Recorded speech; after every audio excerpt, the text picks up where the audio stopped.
మన ఇరుగుంటోళ్ళు, పొరుగింటోళ్ళు, పక్కింటోళ్ళు, బంధువులు ఏదైనా కలర్ టీవీ కొనుక్కున్నారు, ఫ్రిడ్జ్ కొనుక్కున్నారు, లేదా కారు కొనుక్కున్నారు, లేదా ఏదోడు కొనుక్కున్నారు. నీలో కానీ శరీరం ఉంటే మత్సరం, కొనుక్కుంటారు, మంచి కొనుక్కుంటారు, అది కొనుక్కుంటారు, ఇది కొనుక్కుంటారు అనకూడదు. హల్లెలూయా. నీలో ఆత్మ ఉన్నట్లయితే దేవా స్తోత్రం కలుగును గాక, వాళ్ళకి ఇచ్చేవు తండ్రి వందనాలు. అందరికి ఇచ్చే దేవుడు. కొంతమంది తమకు ఎంత ఉన్నామని సంతోషించరు.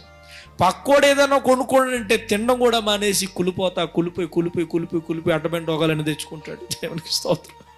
నీకు ఎంత ఉంది కదరా అది చూడు, నీకు దేవుడు ఎంత ఇచ్చాడు కదా అది చూడు. ఆడు అది కొనేసాడు, వీడు ఇది కొనేసాడు. ఏం బుద్ధి రానిది. అందుకే ఇంకోసారి లారీ మీద ఏం రాయబడ్డది అనుకో, ఆ లారీ మీద ఏమన్నది అనుకో, అది గొప్ప మాట. ఏమని తెలుసా? నన్ను చూసి ఏడవకురా, నీకున్నదాన్ని